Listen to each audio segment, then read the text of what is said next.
नमस्कार, ताल ठोक के देख रहे हैं आप। मैं हूं आपके साथ रोहित सरदाना। देश में पहली बार एक आतंकवादी हमले में आतंकी संगठन आईएसआईएस का हाथ सीधे तौर पर सामने बताया गया। पहली बार यह खुलासा हुआ कि भारत में हो रहे आतंकवादी हमलों के तार पाकिस्तान से कहीं आगे बढ़कर इराक और सीरिया तक पहुंच रहे हैं। पहली बार लखनऊ में आईएसआईएस के एक आतंकवादी को 11 घंटे के बाद एनकाउंटर में मार डाला गया, लेकिन एनकाउंटर के फौरन बाद इस पर राजनीति होने लगी। मध्य प्रदेश में हुए ट्रेन धमाके के तार जोड़ते जोड़ते सुरक्षा एजेंसियां लखनऊ में आईएसआईएस के ठिकाने तक पहुंच गई, जहां आईएसआईएस आतंकी सैफुल्लाह के एनकाउंटर के बाद भारी मात्रा में विस्फोटक और आईएसआईएस से जुड़ी सामग्री भी मिल गई। मध्य प्रदेश के सीएम शिवराज सिंह चौहान ने बताया कि आतंकवादियों का संबंध आईएसआईएस से है, तो कांग्रेस ने शिवराज पर सवाल उठाया। कांग्रेस के नेता पीसी चाको ने आतंकियों का संबंध आईएसआईएस से जोड़ने को राजनीति से प्रेरित बता दिया। चाको ने इसके सबूत भी मांगे और बीजेपी पर सांप्रदायिक बंटवारे का आरोप भी लगाया। कांग्रेस ने भले आतंकियों और आईएसआईएस के संबंध पर सबूत मांगकर सुरक्षा एजेंसियों पर सवाल खड़े किए, लेकिन जो आईएसआईएस आतंकी सैफुल्लाह एनकाउंटर में मारा गया, उसके पिता ने जता दिया कि उन्हें देश की सुरक्षा एजेंसियों पर पूरा भरोसा है। उन्होंने बेटे के आईएसआईएस से ताल्लुकात के सबूत नहीं मांगे, बल्कि उन्होंने कहा कि उनके बेटे ने देश से गद्दारी की है, इसलिए उसकी लाश नहीं लेंगे। कि ऐसा जो काम देश हित में नहीं किया उसने, इस वजह से हम उससे बहुत नाराज हैं और ऐसे हम देश द्रोही की लाश नहीं लेंगे। ये इलेक्शन के ईव में ये जो प्रस्ताव आया है, ये पॉलिटिकली मोटिवेटेड है। एक कम्युनल डिवाइड के लिए उन्होंने किया है। Otherwise let them produce the evidence. We don't think that it may be right, it may be wrong. But this kind of casual statement on a matter like this should not be issued by the chief minister or by the prime minister. इसीलिए हम सोच रहे हैं ये politically motivated statement है। तो सुना आपने कि आतंकी सैफुल्लाह के पिता ने दिखाया कि उनके लिए देश हित सबसे पहले। फिर कांग्रेस को क्यों लगता है कि आतंकियों का आईएसआईएस से संबंध बताना राजनीति है? आज ताल ठोक के पूछेंगे कि देश में आतंकी हमलों में आईएसआईएस का नाम आ रहा है, तो कांग्रेस को परेशानी क्यों है, और क्या कांग्रेस का बगदादी कार्ड वोट के लिए है?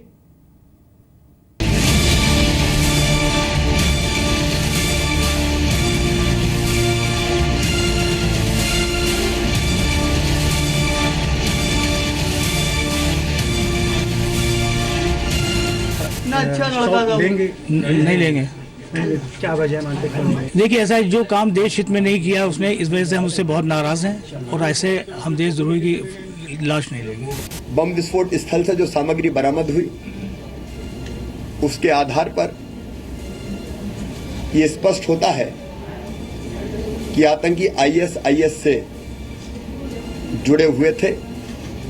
उनसे पूछताछ अभी लगातार जारी है और उसी पूछताछ के आधार पर आईएसआईएस से उनके संबंध स्थापित होते हैं। ये इलेक्शन के ईव में ये जो प्रस्ताव आया है, ये पॉलिटिकली मोटिवेटेड है। एक कम्युनल डिवाइड के लिए उन्होंने किया है। Otherwise let them produce the evidence. We don't think that it may be right, it may be wrong. But this kind of casual statement on a matter like this should not be issued by the chief minister or by the prime minister. इसीलिए हम सोच रहे हैं ये politically motivated statement है। देखिए, कांग्रेस पिछले 60 वर्षों तक यही कहती रही और इसीलिए इस देश की आतंकवाद की जड़ें यहाँ जमी है। जब वहाँ एटीएस, उत्तर प्रदेश की एटीएस, बाकी लोगों ने असला पकड़ा है, आईएसआई का झंडा पकड़ा, वो दिखा रहे हो आप लोग। दुर्भाग्य है कि इस देश की फोर्सेस का मोरल डाउन करना। इससे साफ जाहिर है कि उत्तर प्रदेश आज की तारीख में, उत्तर प्रदेश की धरती आतंकवादियों के लिए फलने फूलने का सबसे बड़ा जगह हो गया है, नर्सरी बन गया है। इतने बेखबर, इतने भय रहित वो शासन के संरक्षण के बगैर हो नहीं सकता। आखिर दूसरे राज्य में क्यों नहीं ये फल फूल रहे हैं, ये एक प्रश्न चिन्ह है। The country has to be alert and all of us should be together, should be united to face the onslaught of the ISIS. Imran और फैजल आपके बेटे हैं? जी जी जी। ये जो इनके ऊपर आरोप लगे, इसके विषय में आपको क्या कहना है? ये बिल्कुल गलत है। ताल ठोक के आज का पहला सवाल, बगदादी बदनाम तो कांग्रेस क्यों परेशान? दूसरा सवाल, एनकाउंटर में हिंदू मुस्लिम क्यों करती है कांग्रेस? तीसरा सवाल, एनकाउंटर के बाद वोट के लिए बगदादी कार्ड? और ताल ठोक के आज का चौथा सवाल, दुश्मनों के एनकाउंटर पर सबूत वाली सियासत क्यों?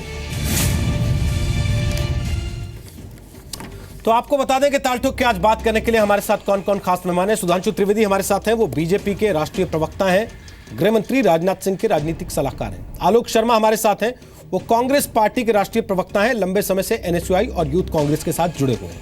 मोहम्मद अब्बास हमारे साथ हैं, वो समाजवादी पार्टी के राष्ट्रीय प्रवक्ता हैं, उत्तर प्रदेश के लेबर वेलफेयर मिनिस्ट्री के सलाहकार भी हैं।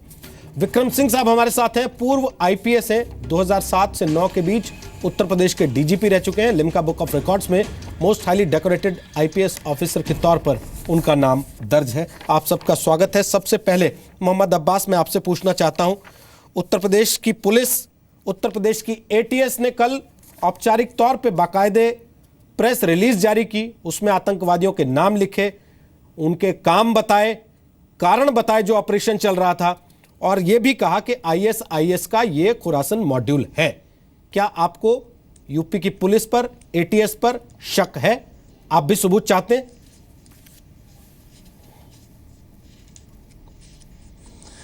देखिए, आतंकवादी कोई भी हो, आतंकवादी का कोई धर्म नहीं होता, और जितनी सख्त से सख्त कार्रवाई आतंकवादियों के खिलाफ होनी चाहिए। समाजवादी पार्टी और पर्सनल मोहम्मद अब्बास अपनी राय से कहता है कि आतंकवादियों का समूल नाश होना चाहिए। लेकिन बहुत स्पष्ट तौर से जो सैफुल के मामले में आया कि इनके कहीं ना कहीं मध्य प्रदेश से लिंक है। मध्य प्रदेश में ट्रेन का भी मामला सामने आया, तो मध्य प्रदेश में जिस तरह से 11 आतंकवादी पकड़े गए और एक पार्टी विशेष के पकड़े गए और जिन पार्टियों से रिश्ता था, लेकिन संदेह यहां होता है, बात यहां होती है कि उन 11 आईएसआई एजेंटों को ना तो आतंकवादी बताया जा रहा, और तमाम तरह के इल्जाम और तमाम तरह के सबूत उनमें मिले थे। सबको जोड़ के देखना चाहिए, धर्म के चश्मे से देखो तो सवाल उठेंगे।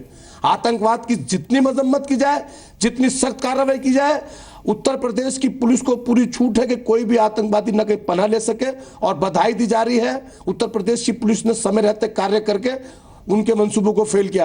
लेकिन अब चूंकि तार मध्य प्रदेश से जुड़े हैं, ये वही मध्य प्रदेश है जिसकी हाईटेक जेल लकड़ी की चाबियों से खुल जाती है। मध्य प्रदेश में क्या गुल खिल रहा है? मोदी जी के राज्यों में एक ऐसा राम राज्य है कि आतंकवाद की नर्सरी बनने है। बजरंग दल और बीजेपी के कार्यकर्ता कैसे आतंकवादियों के ठिकाने बनना है? कैसे 11 आईएसआई एजेंटों से क्यों नहीं? भारतीय जनता पार्टी के लोग कहते हैं कि जो पकड़े गए लोग हैं वो आतंकवादी हैं। धर्म के नाम पर आतंकवादी, जो आतंकवादी जो सर, 1.5 मिनट का समय था, आवाज आपकी बंद हो गई, लेकिन आप ये कह रहे हैं कि पुलिस ने जो किया सही किया, आतंकवादी को मार दिया, उसके लिए पुलिस बधाई की पात्र है, पर इसके तार मध्य प्रदेश से जुड़ते हैं जहां बीजेपी के लोग पकड़े गए हैं आईएसआई से कनेक्शन में, इसलिए वहां तक जाना चाहिए। आपका बड़ा जोर रहा है इस बात पर कि धर्म के चश्मे से ना देखा जाए। मुझे लगता है अब तक किसी ने देखा नहीं, और इससे बढ़िया उदाहरण इस देश में आज तक हुआ नहीं, जहां एक पिता ने कह दिया हो कि मेरा बेटा देशद्रोही था, मैं उसकी लाश नहीं लूंगा। पर कांग्रेस पार्टी सबूत मांग रही है। आलोक जी, आईएसआई के 11 लोग निकले तो आपने सबूत नहीं मांगे थे कि सबूत लाओ, ये 11 आईएसआई के आदमी हैं। आज आप कह रहे हैं जब आतंकवादी मर गया कि सबूत लाओ। देखिए, मैं समझता हूं कि जिस समय पर आईएसआई से कनेक्शन आए वो भी मध्य प्रदेश की पुलिस ने ही दिए थे, और आज भी मध्य प्रदेश की पुलिस ने ही तमाम जिस तरह की चीज़ें हैं वो उन्हीं के हवाले से आ रही हैं। अभी आपने शुरू में जब ब्रेकिंग न्यूज़ दिखाया, जो हेडलाइंस दिखाई, उसमें कहा आपने गृह मंत्रालय ने जांच के आदेश दिए हैं कि दोनों ही बॉम्ब ब्लास्ट जो हैं उनकी जांच एनआईए करेगी। एक तरफ एनआईए जांच करेगी, जांच अभी पूरी नहीं हुई। आप चुनाव चल रहा है, उसके बीच में आप आईएसआईएस की बात कर रहे हैं। अच्छी बात है, आतंकवादियों को मार के गिराना चाहिए, उसका कोई न जाति है न धर्म है, लेकिन अगर आप पहले से ही एक सिंबल लगा देंगे तो उसके 3-4 कहीं ना कहीं गलत मैसेज जा रहे हैं।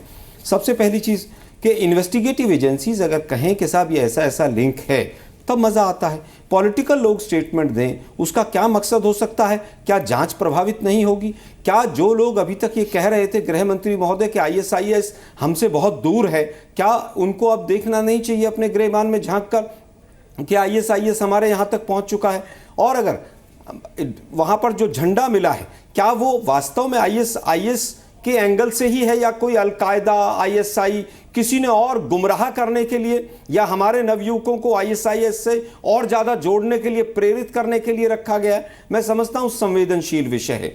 इसके ऊपर किसी भी मुख्यमंत्री, प्रधानमंत्री, पॉलिटिकल लोगों को कहीं ना कहीं स्टेटमेंट देने से बचना चाहिए। अभी भी आपने 2 महीने पहले जब कानपुर में ट्रेन ब्लास्ट हुआ कहा कि साहब आतंकवादी घटना है, अभी तक कहीं। सर 1.5 मिनट पूरा हो गया। हालांकि मैं सवाल पूछना चाहता हूं विक्रम जी से और साथ साथ सुधांशु जी से, लेकिन उसके पहले जरूरी हो गया कि आपसे एक सवाल पूछा जाए।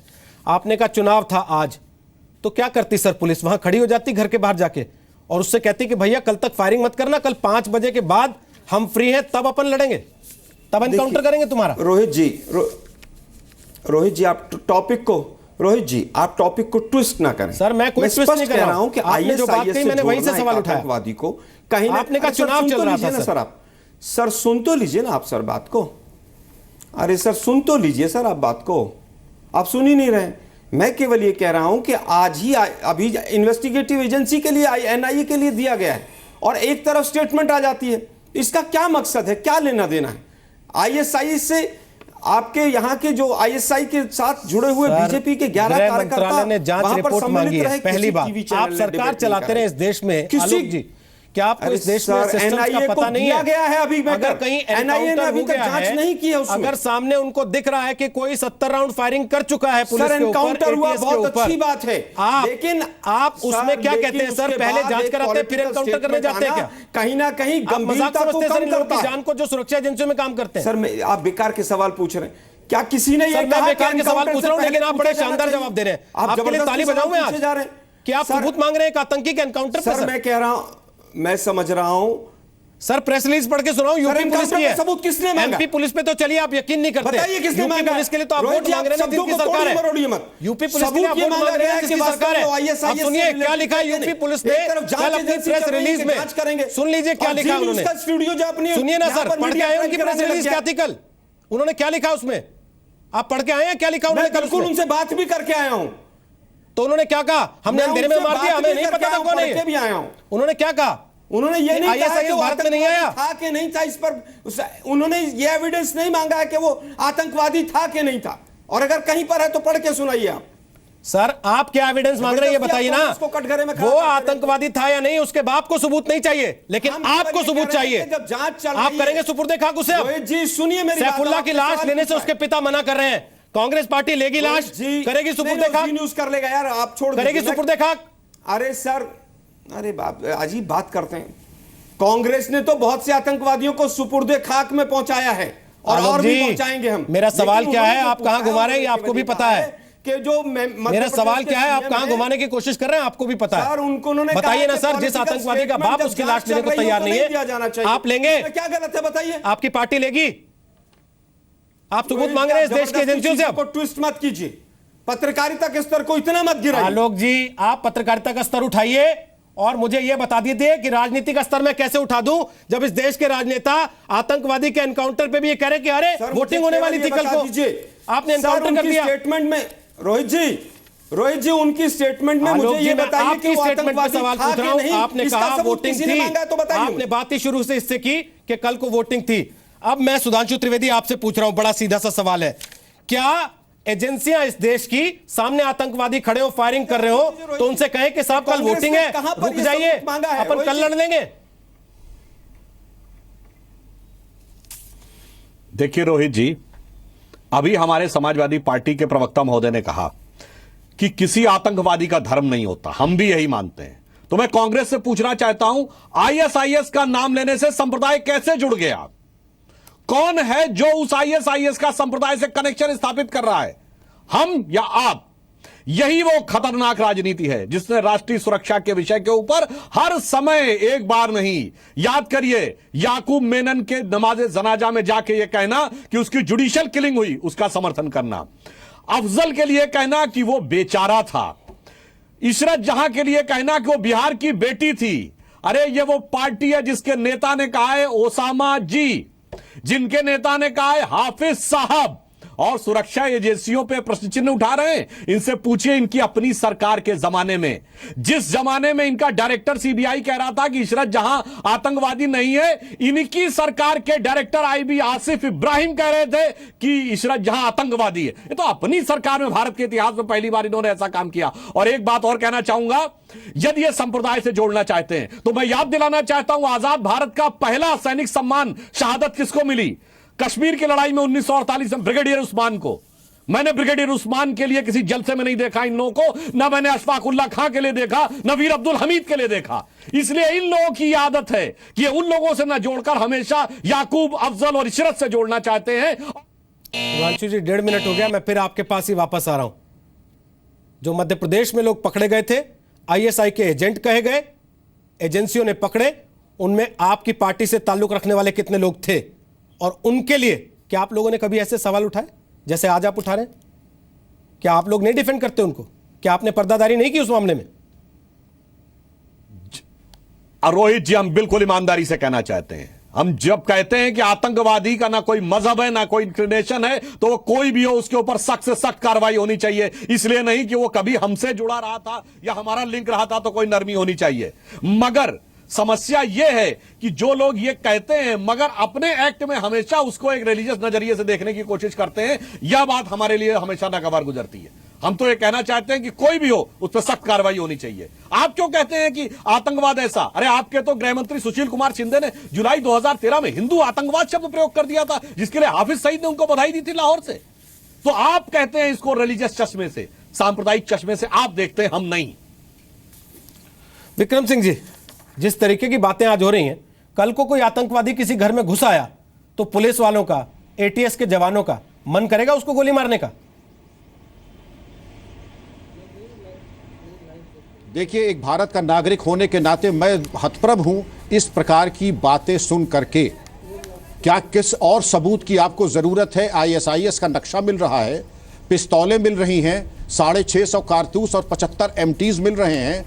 वहां के जो बम विस्फोट करने के बाद जो फोटो सीरी भेजी गई हैं उसके सबूत मिल रहे हैं, सिम कार्ड्स मिल रहे हैं, गोली चली है, और इसके बाद जो अकाट इलेक्ट्रॉनिक तथ्य मिले हैं, इसके बाद किस बात की सबूत है?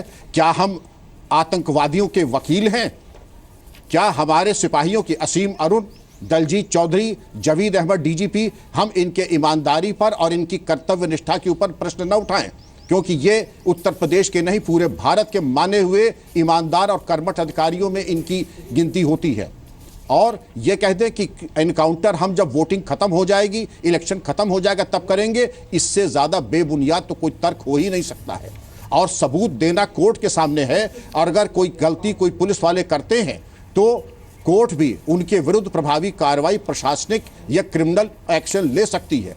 राजनीतिक स्तर पर इस बात का प्रश्न करना कि आपने जो कार्रवाई की है वो इससे प्रेरित है सांप्रदायिकता से, उसका कोई औचित्य नहीं है। और अगर कोई इसमें गड़बड़ी है तो पूरा पुलिस का प्रशासन और शासन इसको देखने के लिए, इसकी समीक्षा करने के लिए, दंडात्मक कार्रवाई के लिए समर्थ है। लेकिन चाहे बाटला हाउस हो, चाहे ये वाला प्रकरण हो, और शुरुआत से लेकर आखिर तक आपकी जो भी अनिवार्यता या मजबूरी हो कि आप एक पक्षी कार्रवाई करें, लेकिन एक तरफ सैफुल्लाह के वालिद साहब हैं जिनकी राष्ट्रभक्ति और उनका देश प्रेम एक नज़ीर कायम किया है, और एक हमारी क्या मजबूरी है कि आतंकवादियों के पीछे जाकर के और उनको महिमा मंडित करना और उनका पक्ष की बातें करना और पुलिस के मनोबल को नीचे गिराना, इसका कोई औचित्य नहीं है। और भारत के नागरिक होने के नाते मैं ये कहना चाहूंगा, या तो वोट प्रेम हो या देश प्रेम हो। अगर वोट प्रेम हो तो कृपा करके अपनी राजनीति के स्तर को ऊंचा उठाए, अन्यथा मैं समझता हूं कि सैफुल्लाह के वालिद से कुछ आपको सीखने का समय आ गया है। आलोक जी, क्या मजबूरी है? देखिए, दो स्टेटमेंट अभी डीजीपी साहब के आए, मैं बड़ा सम्मान करता हूं। इन्होंने कहा कार्यवाही को सांप्रदायिकता से प्रेरित बताना किसी ने नहीं बताया है। बहुत स्पष्ट कह रहा हूं, अगर कहीं स्टेटमेंट हो किसी की तो जरूर चलाइएगा। दूसरी चीज इन्होंने कहा आतंकवादियों को महिमा मंडित करना। सैफुल्लाह को किसी ने महिमा मंडित किया हो तो मैं डीजीपी साहब के सामने सर झुका के माफी मांगूंगा, लेकिन इसको ट्विस्ट दिया जा रहा है। पीसी चाको साहब की स्टेटमेंट में एक दो लाइन आपने सुनी होंगी, it may be right, it may be wrong. कि वो आईएसआईएस का है, आईएसआईएस का नहीं है, किसी दूसरे आतंकी संगठन ने उसको गुमराह करने के लिए वहां पर कोई चीज रखी है, लेकिन वो आतंकवादी है, उसको मारा गया, इस पर किसी ने सवाल नहीं खड़ा किया। दूसरी चीज, पीसी चाको ने कहा चुनाव के दौरान ये बातें आ रही हैं, राजनीति से प्रेरित हैं, क्योंकि इन्वेस्टिगेटिव। पीसी चाको ने कहा ये काम उन्होंने सांप्रदायिक बंटवारे के लिए किया है। अगर ऐसा नहीं है तो उन्हें सबूत देने चाहिए थे। भोपाल में संप्रदाय कहां से आया सर इसमें? आतंकवादी का जब धर्म नहीं होता, संप्रदाय नहीं होता। सर सुन तो लीजिए सर आप सुनेंगे नहीं। सांप्रदायिक बंटवारा कैसे हुआ बताइए तो सर। आप बोल लीजिए सर। मैं बोल नहीं रहा हूं, मैं सवाल पूछ रहा हूं आपसे, क्योंकि आपने कहा मुझे बताइए पीसी चाको ने कहा तो मैंने पढ़ के सुना दिया। आलोक जी, सांप्रदायिक बंटवारे की बात से सर सांप्रदायिक बंटवारे की बात से मैं सहमत नहीं। आतंकवादी का कोई भी धर्म नहीं है, कोई जाति। सर आपने कहा पीसी चाको ने कहा मुझे बताइए, मैंने आपको बता दिया। अब आप कह रहे हैं मैं सहमत नहीं हूं। आप अपनी राय देने आए कि कांग्रेस पार्टी की? अरे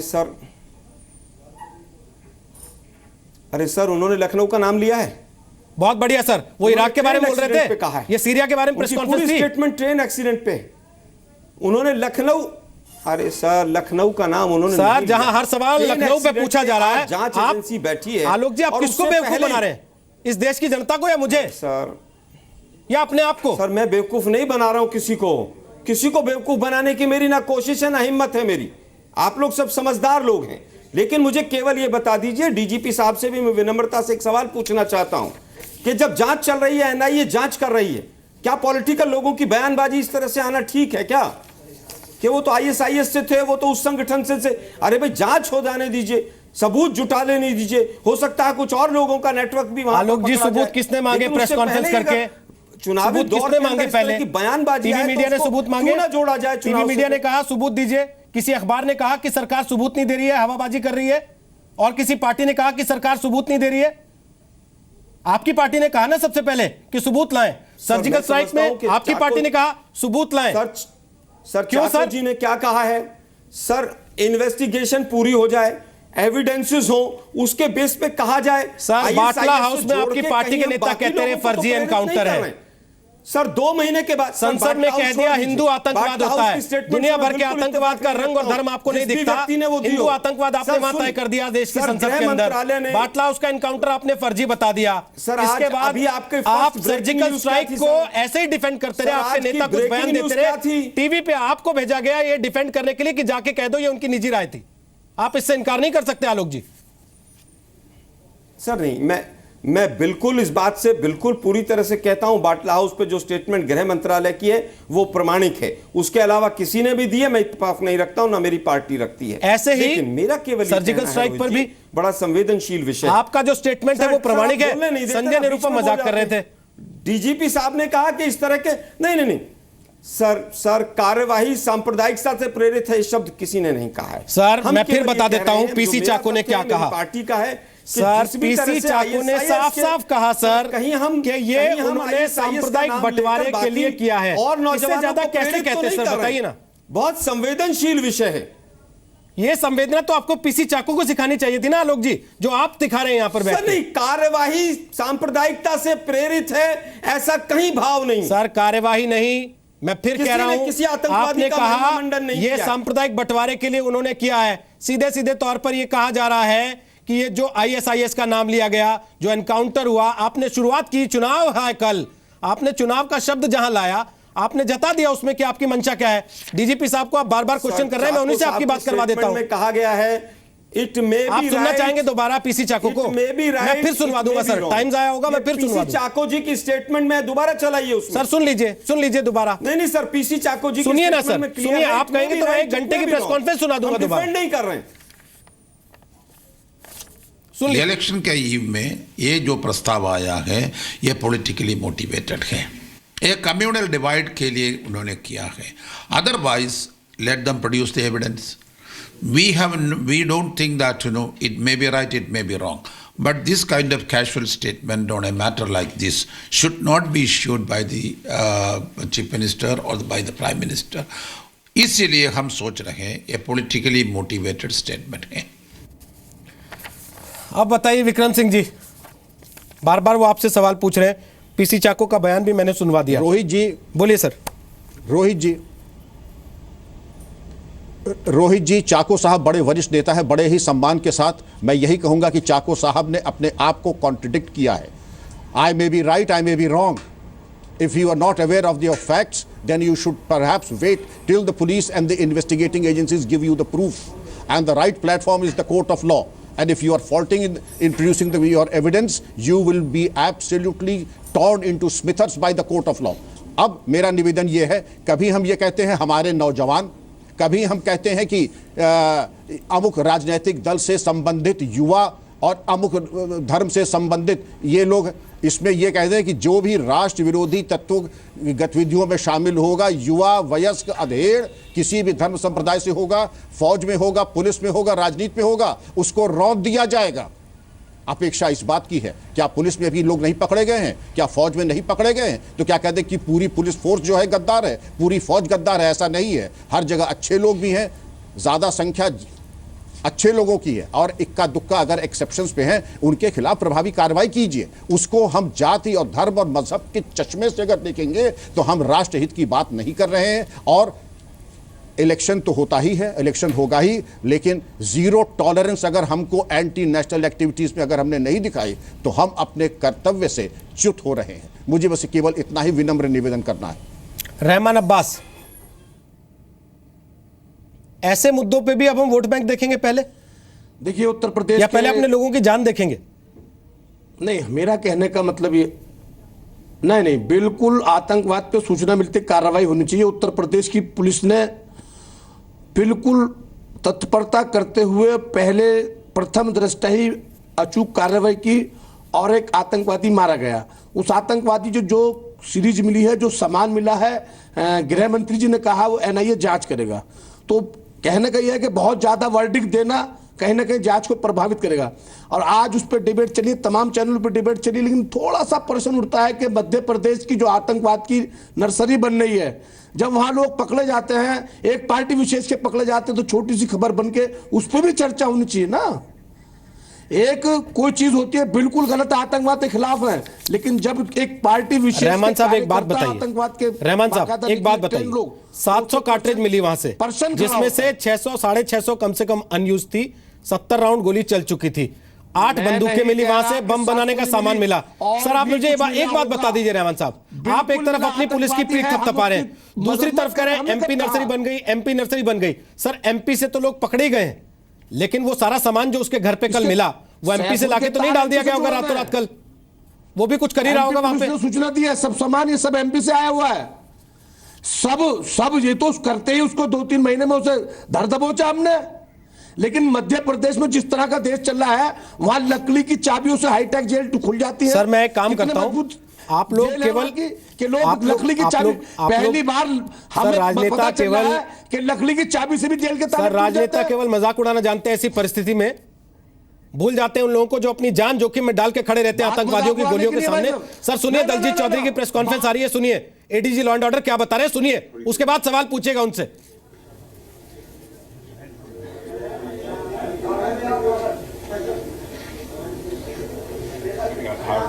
एक घर पे दबिश दी गई, जहां पर एक सेल्फ प्रोक्लेम्ड, सेल्फ रेडिकलाइज्ड एक आईएस का एक यूथ वहां पे था। उसने जैसे ही पुलिस को देखा, उसने अपने आप को घर के अंदर बंद कर दिया और शहादत की बात करने लगा। काफी समय उसको दिया गया सरेंडर करने का, काफी लोगों से उससे बात करा के प्रयास किया गया, परंतु वो किसी बात को नहीं माना और लगातार उसने फायर किया पुलिस के ऊपर। पुलिस के द्वारा भी जो एक विधिवत, रिस्ट्रेंट और लिमिटेड जो एक टैक्टिक्स के अनुसार उसके ऊपर उसके रूम में टीयर गैस शेल्स फेंके गए ताकि वो बाहर निकले, कमरे से बाहर निकल के आए, परंतु वो ऐसा नहीं किया और लगातार उसने फायर किए। इसी दौरान जो एक्सचेंज ऑफ फायर हुआ उसमें उसकी मृत्यु हुई और जब पूरा मकान उसका खोल के देखा गया तो उसके अंदर से काफ़ी लंबी तादाद में असलहे, कुल मिला के 8 पिस्टल्स, 600 से अधिक कार्ट्रिजेस, एमुनिशन, 62 फायर्ड जो उन्होंने फायर किए थे कारतूस के खोखे वो बरामद हुए।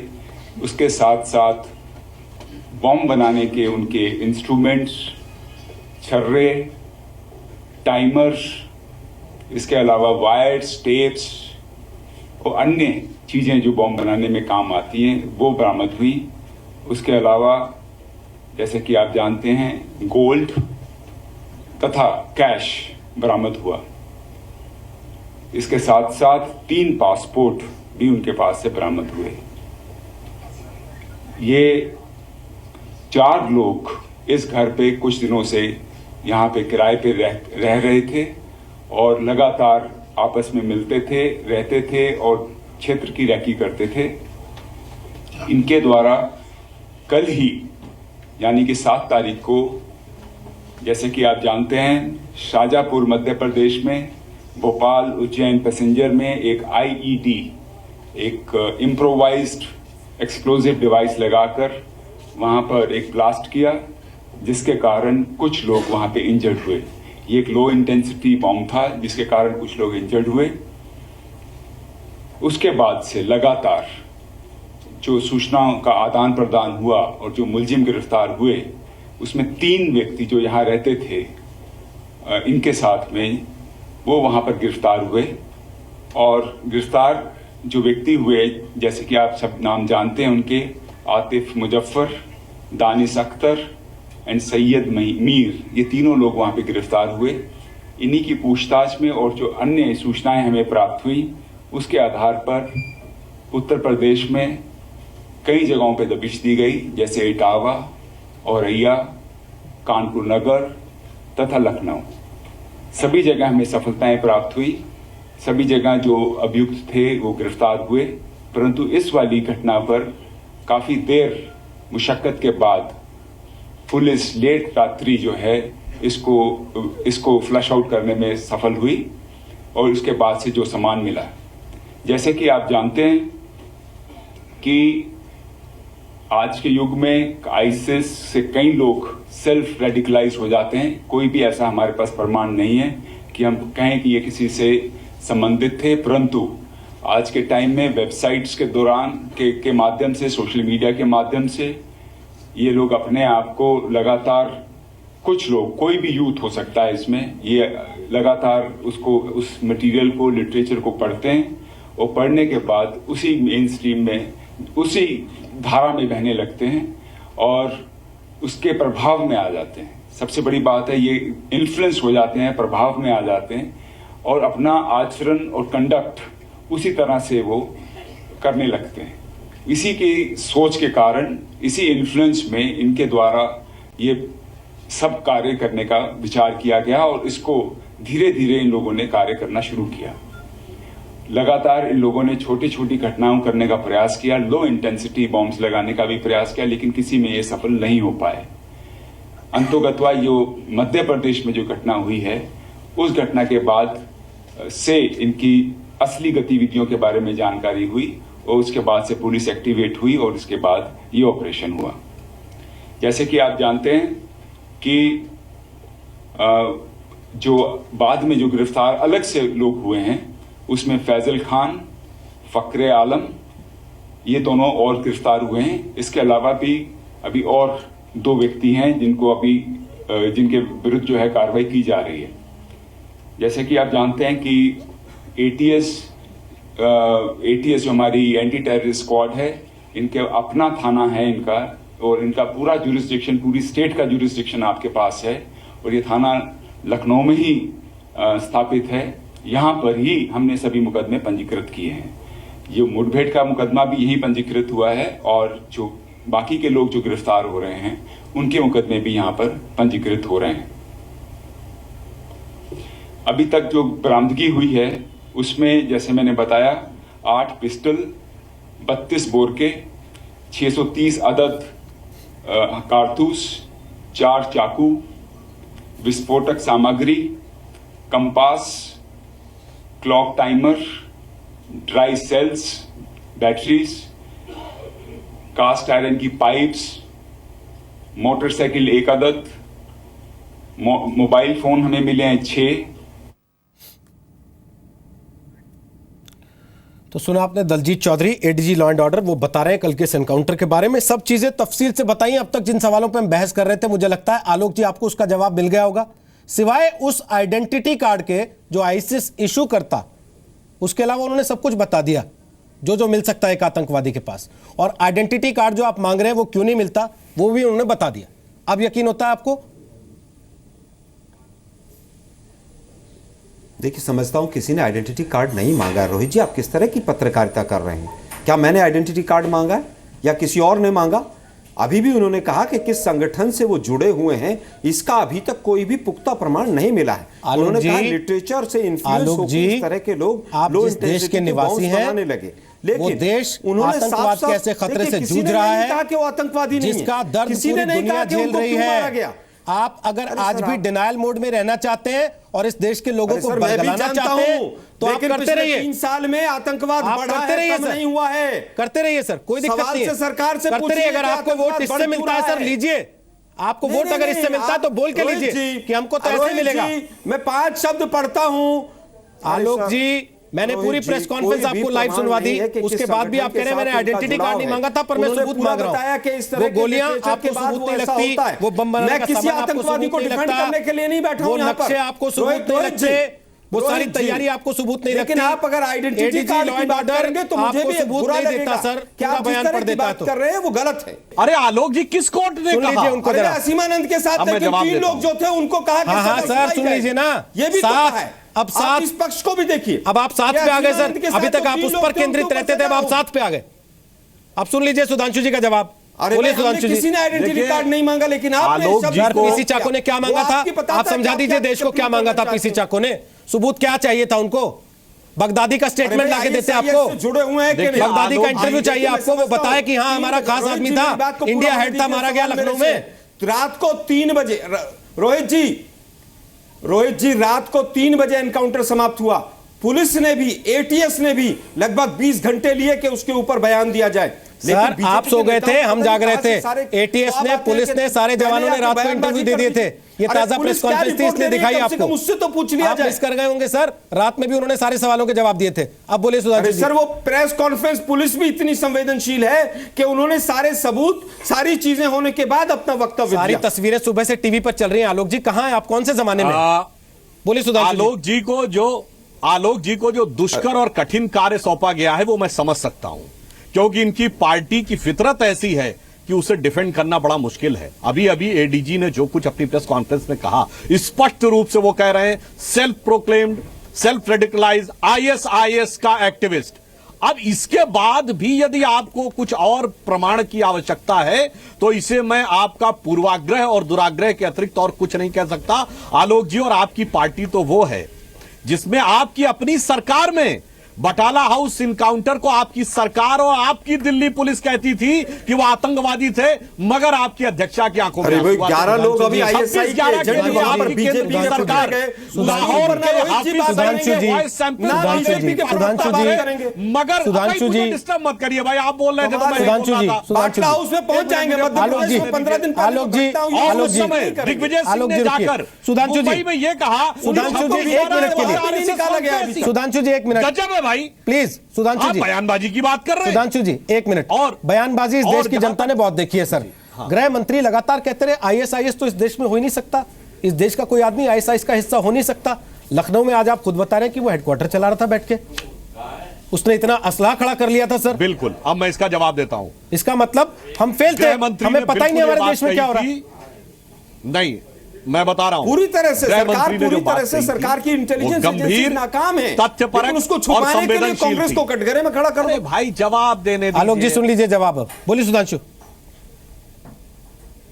देखिए, गृह मंत्री ने जो बोला था पूरी तरह तथ्यपरक संवेदनशीलता के साथ बोला था कि दुनिया के तमाम देशों में जितने भी यूथ आईएसआईएस के संपर्क में आए हैं, भारत में अभी तक आईएसआईएस का कोई भी प्रभाव प्रभावी ढंग से नहीं दिखा है।